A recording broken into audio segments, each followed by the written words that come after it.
Hello. Today we'll begin Chapter 1 of Layers of Stardust.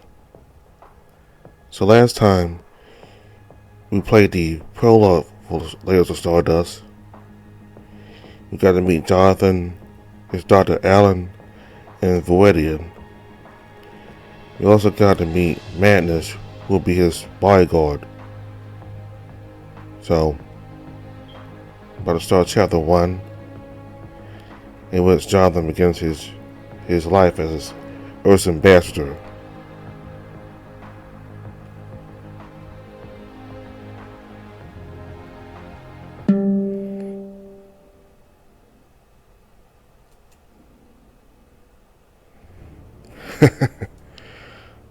Jonathan, sir, calm down. You will have ample time to change soon. You are not in a state to be forcing yourself to see the entire city in one evening. You're right. I'm way out of breath and my ribs, they're in the pain. But this is absolutely beyond my wildest dreams. To read about this, even to see the hollow, is one thing, but the real thing is so much different. Suddenly, Inspector Madness grabbed Jonathan's shoulder, stopping him. That's exactly what I'm telling you. I don't want the Emperor to have my head because I didn't ensure you got safely to the palace. It can happen to the best of us. Fine. There'll be time for everything. Let's go. Before we do that, I haven't really get the chance to say thank you for saving my life. There's no need, Ambassador. I'm glad we both made it back in one piece. I'm to be fully responsible for his safety and well-being. Very well, if I ask you if there is something else I can do you besides this, if there's something else I can call you besides Inspector, you will answer me. Madness. You can call me Madness if you like. Jonathan nodded with a smile politely, and knowing how pink the lips of Madness's ears had become and how he seemed to be able to look anywhere but at him. The Vulcan cleared his throat and resumed his duties. There's sufficient time before the audience with the Emperor, and I'm sure, Jonathan, sir, you would like a moment to gather your thoughts and rest. Yes, a moment of peace will be much appreciated. Once the time is right, I will introduce you to the rest of the staff working with you. There are several undercover security personnel that will always be present. The Emperor has already mentioned before, as you know, that an embassy will be established within the Imperial Palace. That's correct. I received a very detailed description of the Emperor's plans. From what I understand from the reports we received, most political representatives live and work in the Palatial complex. Yes, Jonathan, sir, the Emperor has found it to be much more efficient in controlling and oversee the government's workings. Is this safe?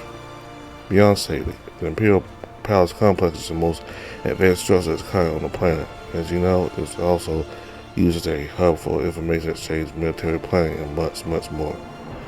Hold Jonathan, sir, that we will find time for me to show you all of it. Will you have time as the head of security? Because your time is my time. I have been entrusted with the duty of ensuring you are safe and healthy. If you need anything at any time or day or night, it is my job to provide for you. That's why your living quarters are directly connected to my own. That way I can assist you as quickly as possible. That's unusual. No, on Aora. Do not worry, Jonathan, sir. I'm the only Vulcan, no. The only one in all three Imperial races competent and dedicated enough to hold this position. I have trained all my life to be able to support you in your role. Anyone else is just a miserable shell compared to my knowledge, skill, and dedication, Jonathan, sir. I'm glad to hear that, although it will be a novelty for me. I hope you understand that if you work for me and with me, I want you to be at peak mental and physical health at all times. The Imperium may be beyond demanding, but I'm not the Imperial, and if need be, I will force you to take a day off. But Jonathan, sir, this is against protocol and my own personal beliefs. It's not up for discussion. Do you understand? Yes, Jonathan, sir. This will be your living quarters, sir, unless you have different requirements and specifications. Ambassadors from other worlds sometimes seek further adjustments depending on their home environment. As far as I'm aware, the staff has based every change to the quarters of your world's latest architectural styles, fashion, and amenities. This is beyond luxurious. I understand it's suitable then. Yes, of course, I could not even dare complain. This place is absolutely amazing. Good. I made sure the advisors have all of the newest information, Jonathan, sir. I didn't know you were interested in our culture. Very much, sir. I will leave you the rest and refresh before the audience. Madness, a moment, please. Yes, Jonathan, sir. Thank you. You've been very helpful. I want you to know I notice all the effort you put into making me feel welcome. I understand the Imperium isn't very open when it comes to showing their gratitude. Still, from where I come from, we appreciate the people around us for everything they do. I'm only doing myself, sir. Manny talked away, leaving Jonathan alone. It was an odd experience to be alone in a splendid and spacious apartment like anything he has seen on Earth. His previous home was modest and relatively small, an unexpected choice for one of the most accomplished people in his own world. But Jonathan has always liked simple surroundings. They didn't require much time and effort to maintain and didn't feel as empty. And knowing the growing feeling of loneliness, he began exploring his new home to be with a spring to his step. The living area has many seats that could host gatherings if necessary. An opening to a balcony. It also includes a dining room, a kitchen, and sufficient storage space. It is not surprising to see that all of his belongings have been moved in, including a selection of new clothes as per recent Aeon fashion. And then he found his way to the bedroom. It was a lavish room of grand proportions, yet designed in a way to make sure anyone who enjoys it was both comfortable and pleased. All the materials were of the highest quality. Jonathan thought. He couldn't help but feel astounded. He needed to thank Magnus once again for his diligence. Suddenly, Jonathan experienced an odd feeling, remembering there's somebody else he needs to talk to. Would now be the best time? Before Jonathan could decide on anything, the comments came alive. At best of hope, you have Dr. Kenzie requesting access. Strange, but not out of the normal for Alan to suddenly come to visit. Now, man, Jonathan responds to a constant return to the living area of the apartment. Alan puts himself in through the door with a full bottle and a huge smile. Where's all this? I know it's probably not the best time, but it's likely the only time both of us will have a moment. For what? To celebrate this, Jonathan. Alan opens his arms and does a small dance in front of Jonathan as he was trying to grasp everything around him in his hands. Yes, I do realize all those bad things that have happened, but we need to grasp the light-hearted moments in our lives. That's why I found the best bottle of champagne I could find back on Earth and brought it with me for this occasion. I can't believe you wasted your weight allowance for a bottle of champagne. You know, you could have had that prepared by the food and drink processor. Bullshit. I tell you, it's not the same. Some things can't be replaced. Come on. I'm literally begging you right now. Jonathan sighs, putting his hands on his hips. Only fine, I guess we deserve a small celebration after all. Magic, let me bring the glasses. With less than 5 minutes, Alan was back holding 2 heavy crystal glasses half filled with a semi-golden liquid. Congratulations, my friend. Nice place, by the way. It's good they all have a similar layout. Alan lifted up his glass and took a healthy sip. Wait, no speeches? Alan let out a hearty laugh. No speeches this time. We're off the hook. Jonathan nodded in understanding and drank from his glasses, savoring the sweet taste of the champagne. All these centuries and humans still do these and use them for celebrations. Alan's twitch suddenly with a beep came out of his communication bracelet. Crap, sorry, there's as much time I have right now. I need to go to attending a meeting. Busy, I understand. Thank you for this. We appreciate the thought. I will see you later this evening. Aaron left as quickly as he appeared, and Jonathan was left alone in the silence of the room. What now? Ah, yes. We wanted to talk to Viridian. But should he?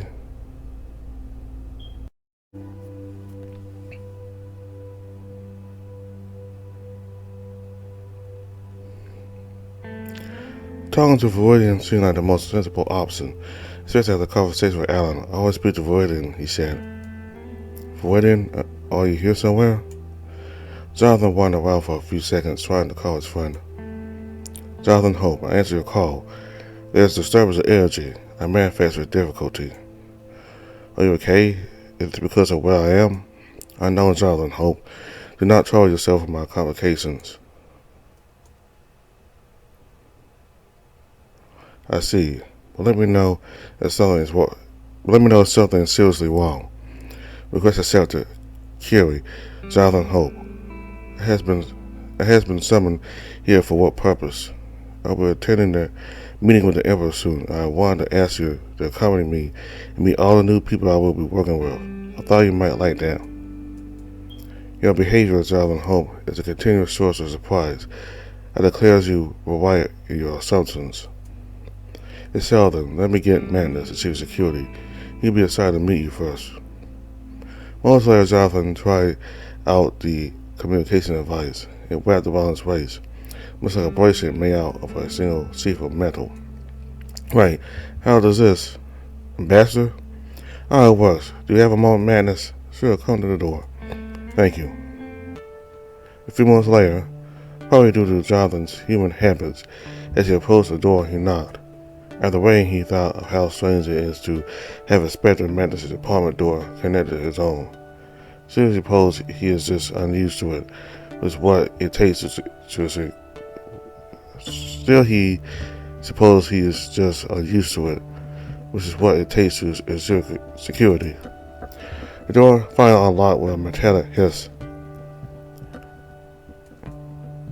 Madness fell in the doorframe, standing there wholly relaxed without his uniform, jacket, and shirt. There was a tease in the way he looked at Jonathan.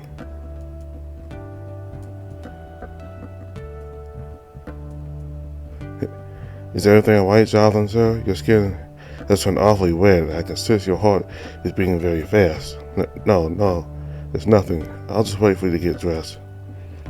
This is how I usually go about. I can't expect me to wear a full uniform all the time, especially when I'm relaxing. My fur would start to fall out. Madness laughed, flashing his fangs, but he didn't break eye contact even for a second. Is something wrong with the way I look, Jonathan? I've been told I'm one of the best looking of my kind. I'm sure we can talk like this. Jonathan took a breath, lowered his eyes, and finally turned his head away. I would feel more comfortable if you wore more clothes, yes. There's nothing to be ashamed of, Jonathan, truly. But my eyes are up here. Jonathan turned around sharply, with a face as red as boiled lobster. He only faintly whispered, Madness smiled with a hint of mischief, and the same smile flashes at him when he tried to steal a glance at the door, with Madness still standing there, staring back with amusement. By all the gods in the ocean and heavens, why was I so flustered? This shouldn't have happened while I'm still mad kid, should I? Jonathan shook these thoughts away, quickly reminding himself. God, I swear he did that on purpose. Jonathan Hope, are you in a state of agitation? No, everything's fine. Ambassador Jonathan Hope, you have a visitor at the door. Understood. Let the visitor in. Jonathan confirmed absent-mindedly without thinking about security procedures. Hello there. A large, dark-scaled aeronaut didn't respond and walked right up to Jonathan, towered over him with an annoyed expression on his snout. You, human, come with me. Without warning, the aeronaut wrapped his muscular paw around Jonathan's arm and started to drag him. I don't think so. Swiftly, Jonathan grabbed the aeronaut's hand and twisted it behind his back. The draconian figure didn't expect any resistance. Otherwise, Jonathan might not have had a chance against his presumably considerable strength. His underestimation of Jonathan's agility, and the element of surprise was up against the aeronaut. His underestimation of Java's agility and the element of surprise was aptly used against the aeronaut. The aeronaut hissed with extra noise and pain. You will let go of me right now, if you wish to keep your limbs intact, human. That's Ambassador Jonathan Hope to you. My welcome visitor, allow me to make something painfully clear to you. You are to never again put your hands on me. Understood? I'm well aware I'm expected at the throne room for an audience with the Emperor. However, it is not the scheduled time yet. I hope whoever sent you is also aware of that. Now be gone before I call security. For a job like this, anything, the large aeronaut managed to free himself out of the hole and stormed out of the apartment without a word or a glance back. The hell was that about? But Roy didn't appear again, to his surprise. Jonathan Hope, is everything alright? You seem distressed. Yes, everything is fine. My apologies, Jonathan, sir. What is it you wanted to? Madness sounded from across the apartment. Jonathan, sir, stay behind me. With a feat of speed, Madness rushed towards Jonathan, pulling his charge behind him and using his own body to shield him from Viridian. Jonathan gently but firmly put his hands on Madness's arm to calm him down. Madness, it's alright. This is Viridian. On the top of the danger, some unknown aeronaut came here just a few moments ago and tried to drag me away. He wouldn't dare. He wouldn't dare. Has he broken the protocol, sir? He tried, but I'm sure his arm will be sore later. What do you mean, Jonathan, sir? I'm stronger than I look, Jonathan. You're full of surprises, Ambassador. The two share an almost conspiratorial smile. Madness pointed out it will soon be time for Jonathan's audience with the Emperor and as the ambassador to follow him as he left the room. Jonathan took a moment to glance at Viridian as he seemingly disappeared into thin air and followed his Vulcan bodyguard. Madness looked when he saw danger while Jonathan gave a voice order for the door to lock. After the computer confirmed the command, the two headed to the throne room. Madness walked just a step behind the ambassador while directing him through the palace corridors. They reached the door to the throne room some moments before the scheduled time. Two guards, one on each side of the doors, greeted them with an air of indifference. Still, their eyes betrayed their curiosity about the human in front of them. State your business. Inspector Urius, and this is Jonathan Hope, the ambassador for Earth. We have an audience. The guards shared a look and appeared to accept this as they nodded to each other. Jonathan and Madness were told to wait behind the guards while they were announced. The first ambassador for Earth, Jonathan Hope, and Inspector Madness Urius, the House of Avocado Demacia. Your Imperial Majesty, sir. Your Imperial Majesty, please accept my gratitude for your invitation as an honor. The towering old lizard raised his hand to stop Jonathan from talking. His neck was still motionless. Nonetheless, Jonathan continued without hesitation. I assure you I will do everything within my power and ability to build a strong alliance between Earth, the Imperium, and its allies. Ambassador Jonathan Hope, human, the true hero of Earth, the smartest and bravest of your kind. I hear you took on a whole room of Greek politicians, all of them spoiling wide to the core, born to a family of space researchers. Friend to AOA, you probably should be living in your own palace, and yet here you are. Your Majesty, I'm sure these stories have been vastly exaggerated. Ha! Exaggerated. That's a day cycle on Iowa, and you're already to toss of the city. The things they say about your worthy of their own stories. Ha! They asked the one behind you. Just ask one behind you. Therefore lifted his massive hand and pointed at Madness, who was standing at full attention a mere 2 steps behind Jonathan. He requested time and time again to be assigned to your service as a personal guard. He would not stop talking about it for a second. There he stands, looking at you with his big puppy eyes. Ambassador, have you always met my son, Leland? The ambassador raised his massive paw again, and a dark-scaled Arion walked to his throne. walked up to the throne, saluting Jonathan an incomprehensible look. He was the one who barged into his apartment earlier. He tells me you have quite the reflexes, and I'm happy to hear it. An emperor alone cannot go around making sure his people are being kept in line.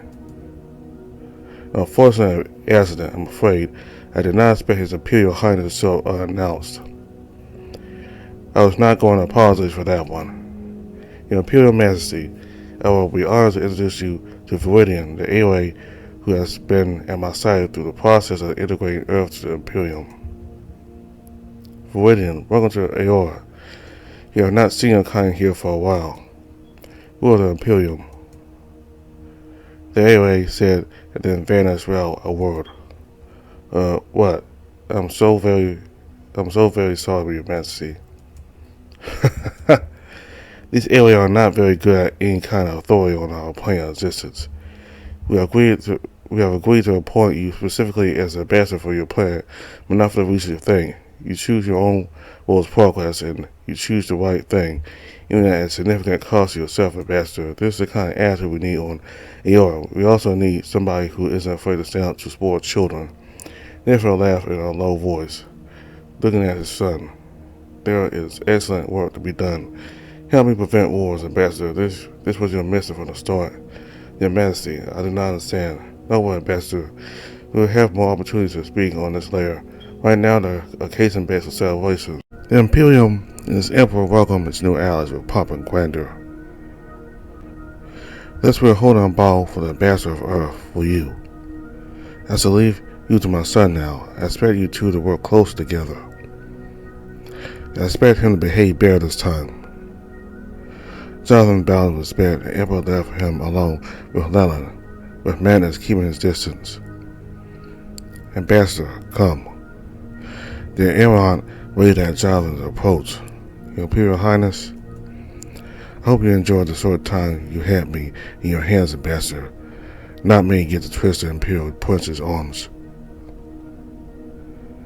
and walk away on their own 2 feet. Perhaps His Imperial Highness will remember that there is a protocol that must be adhered to even by a prince. Common courtesy also helps. My, you're quite the outspoken one. Come from such an insignificant place. I will enjoy this thoroughly. Good, because I will make sure to follow the Emperor's request and deal with the spoiled children of the Imperium. Good. Now you will follow and listen to me. We shall proceed to the ball. No, Your Imperial Highness, I shall accompany you out of my own volition, and we shall speak to you. We shall speak to one another. If you want somebody to follow you, listen to just getting yourself a pet. But Ambassador, isn't this why my father has brought your kind here to be our new pets? I may start recording these delightful exchanges between us. If you dare, I will break your hands, human. Now, Prince, we already know how that ended for you before. Leland snored and stopped talking, leading Jonathan to the celebration ordered by his father. The vast room was very similar to the throne room, and always for enthusiastic people on many food tables. As Jonathan entered, a group of just carried the tiger-like rays suddenly and seemingly out of nowhere took over the center of the room and started performing a form of elegant dance-defying ritual. The performance filled the space with lights, music, and an oath. Fragrances which hit Jonathan all at once. Leland stopped and stretched his muscular arm and inviting gesture to the Ambassador. Enjoy. Before Jonathan managed to slip away from the Prince, the Draconian stopped him with his clawed arm. What is your game, human? I have no game, Your Highness. Now, if you may, I will ask you to stop harassing me. After this, the Prince said no more and left Jonathan alone, surrounded by a very enthusiastic crowd of aliens, all of them strangers to him. The Prince said, and then left Jonathan alone, surrounded by a very enthusiastic crowd of unknown to him aliens. The ball was indeed grand. It was clear that the Emperor had spared no expense organizing it and gathering individuals from around the planet to meet the new ambassador. Jonathan quickly felt thrown into the pods and clouds of so many unknown individuals who wanted a moment of his time. was an odd sensation that keeps him busy. In the moment the crowd subsided, a strange feeling started creeping upon him. His mind started losing its edge, his emotions became blurred, and he started noticing a slight tremor to both hands. Your mind started losing its edge, and your emotions became blurred. You noticed a slight tremor to both of your hands. Jonathan decided it will be a good thing to pause the conversation and observe the scary dancer perform. There was supposed to be a fight just for him. It would be a great kindness to grant these titles attention even for a few minutes. Their moves were graceful yet powerful, skilled and elegant. Each of them looked like they have done this for years, if not decades, with rigorous training. Jonathan thought to himself he wouldn't ever want to face a Tiscari in full combat if all of them were skilled. They moved around performing and stories, all of them dressed in special robes adorned with embroidery and jewels. From the group, Jonathan noticed again and again a pair of deep emerald eyes looking directly at him. His scary seemed to make sure Jonathan was looking directly at him while he was performing his dance.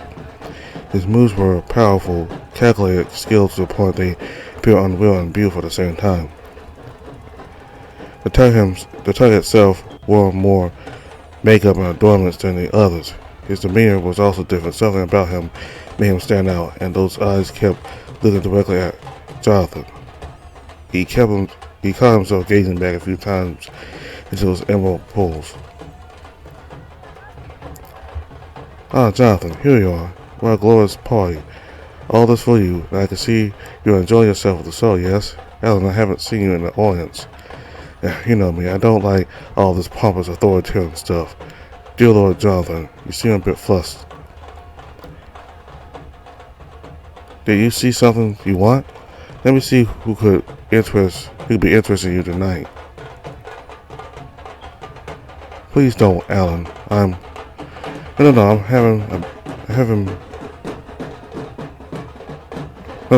fun. I'm having a bit of fun. Southern Imperial Prince. He was something that's better. He just doesn't want to leave your cell and oh what? He has just Carrie looking just at you. Lucky devil. Oh. Please don't start. That's the royal prince of Enderbar. You cut the attention off. Alan, something is not right. What, with the prince or with the party? With me. Alan stiffened up and pulled Jonathan away from the cell. It's happening. No, my body's shaking and my mind's hazy. I feel like I'm caving in. When did you take your last dose? That was more than 18 hours ago. Oh crap, great. It looks like your body has an adverse reaction. I didn't expect that would happen. Let me think. I can give you something that should calm the post symptoms, but you need to retreat from the party for at least 20 minutes because it's going to get worse before it gets better. Do you understand me? Yes. After a few seconds of work, Alan handed Jonathan a med injector device that would produce anything if programmed correctly by a medical professional. Take it immediately when you are in your apartment. Drink plenty of water with it. I'll find your guard dog to check up on when I find him. Welcome. His name is Madness. Whatever. Thank you, Alan. You are a savior. Go now. As Jonathan left, excusing himself to several guests, another figure approached Alan, the exact same Tiscari that was looking at Jonathan during the dance performance. Oh, your Royal Highness, an incredible show, I must say. Doctor, the one person, a prince, was hoping to meet today, and he runs away mere moments before he arrives. Have I scared him away that much? Have you been telling outlandish stories about me? Me? I would never do such a thing, Your Highness. I enjoyed the company of some your guards too much. They have requested for you to stop and dwell in their combat practice. It was just one time. The prince guesses he has lost his chance then. Jonathan has a medical emergency. He has retreated for a brief moment to handle it. The prince said, wait then. Why doesn't the prince see how Jonathan is doing? I heard many stories about your skills. I'm sure Jonathan will appreciate this scary touch. Alan flashed a filthy grin at the prince and bowed down. The scary prince considered the doctor's words for a moment, then made a decision. Jonathan stood in his bedroom, breathing heavily, his hands shaking, the skin feeling like all of the warmth has disappeared. Quickly he reached for the vial Alan gave him, but something was wrong. His fingers didn't seem to work the way they should, unable to even grasp it.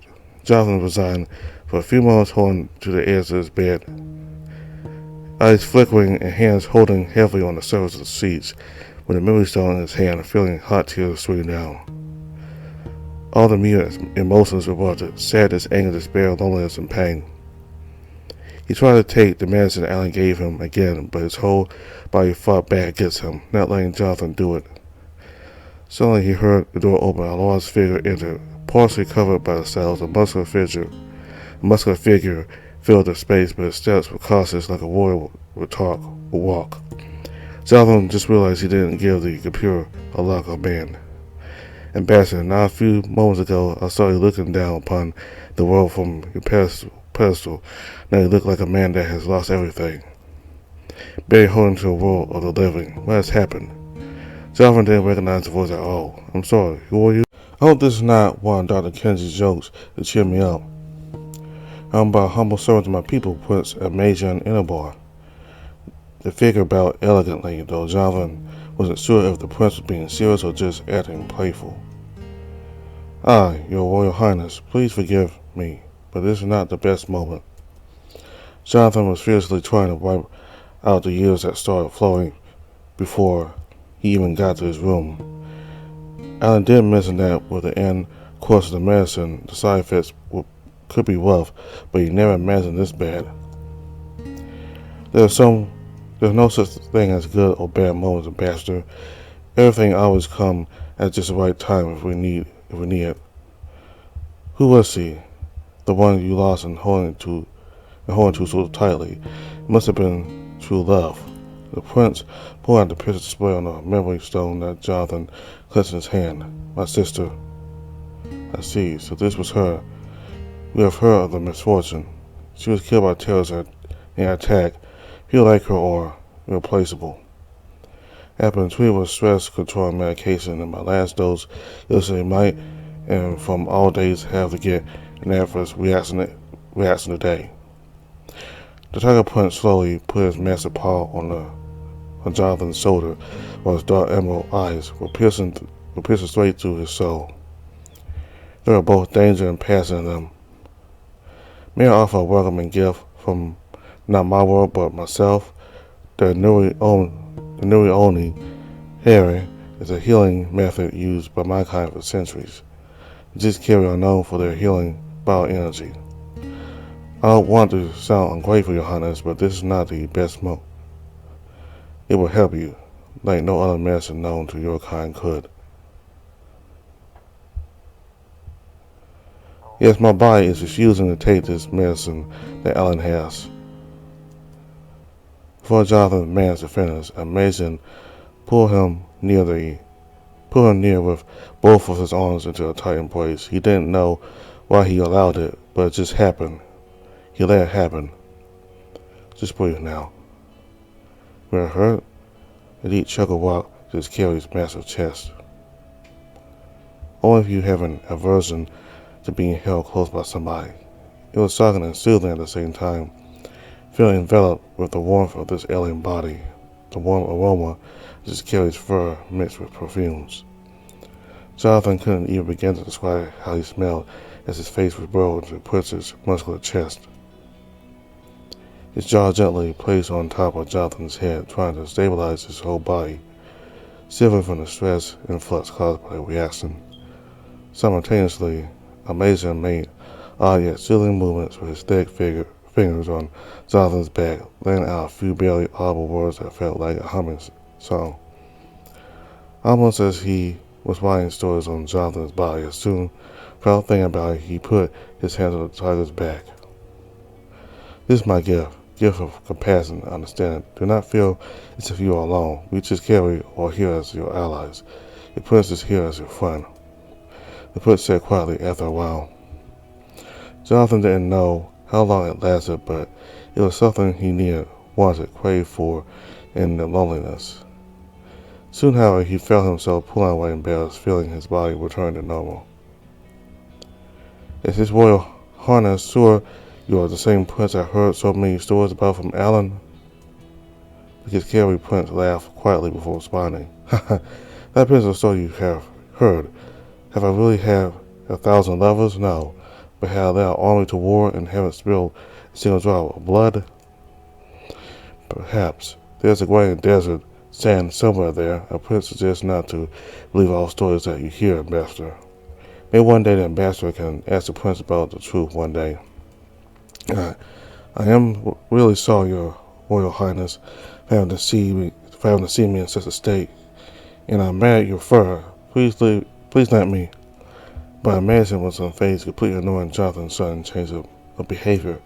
He gently wiped his cheek with his paw and said, low, almost pearl-like voice.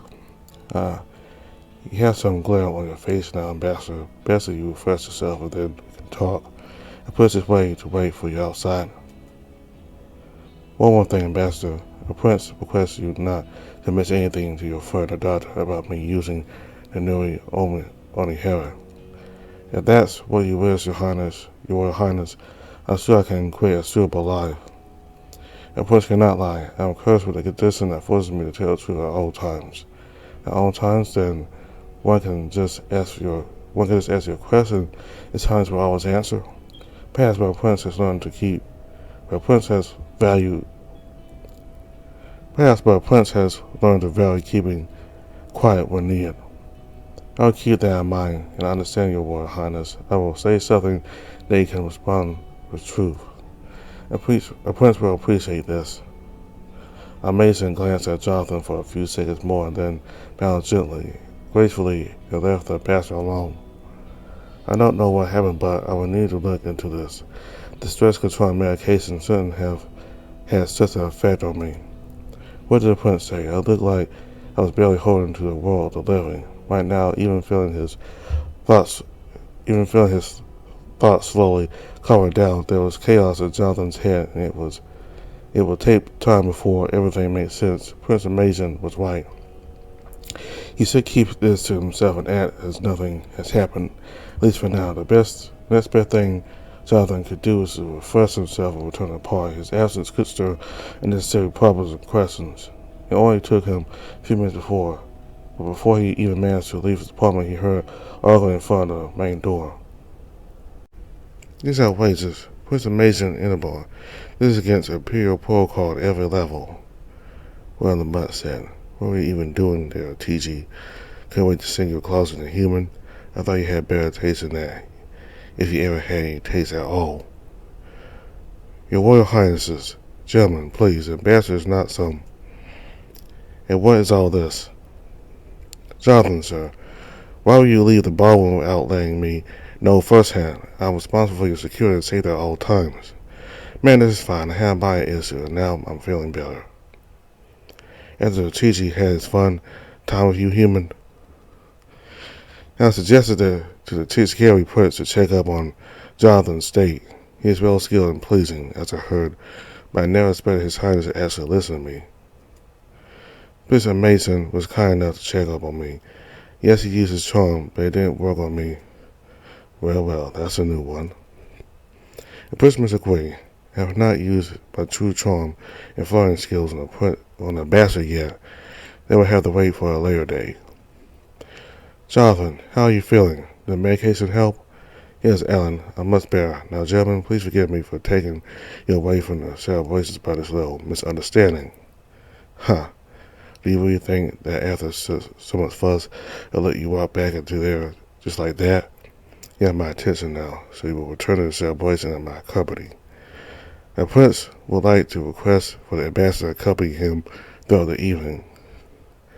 There was not a proper occasion for introductions, and the emperor basically invited the Tiscari to meet with the ambassador.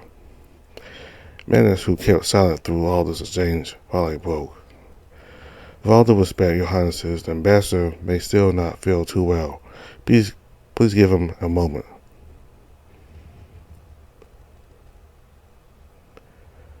Okay, so this is where you decide who you're going to be with throughout the rest of the story. It's going to be Prince Amazion, Prince Llewellyn, or Madness.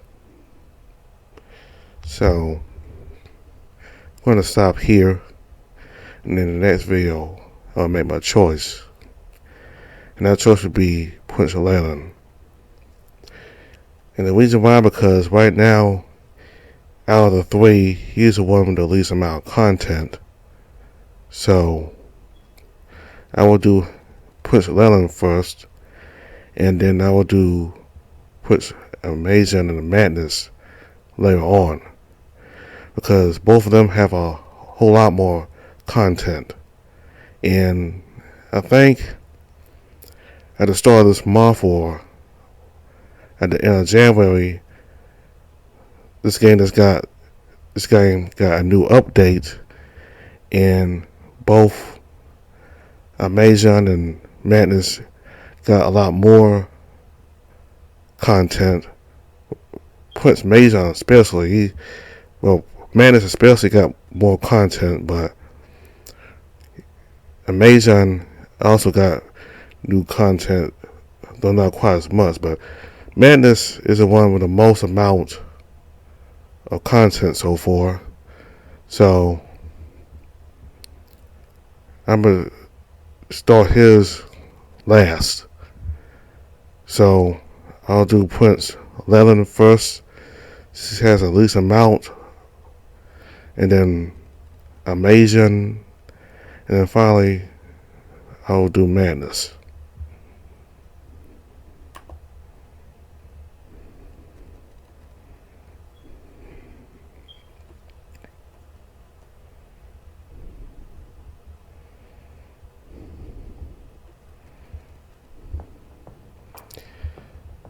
So in the next video we'll begin Prince Llewellyn's route, and then after his we'll get to Amazion and Madness. So since all those three choices came, I felt that this was a good time to stop for now. So we got to meet all the three characters we'll be going out with.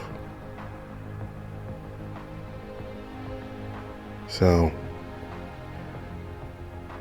the Emperor himself seemed to be pretty nice. He seemed to be just as much a fan of Jonathan as everybody else. And his son Llewellyn, he does not seem to have the same positive views of Jonathan and humanity as his father does. He seems to think that humanity is like an inferior race, and that they're not really worthy. So in the next video we'll get to know more about Llewellyn, the prince. So that's all for now. All the information for the game is in the description box below. Thanks for watching. See you next time.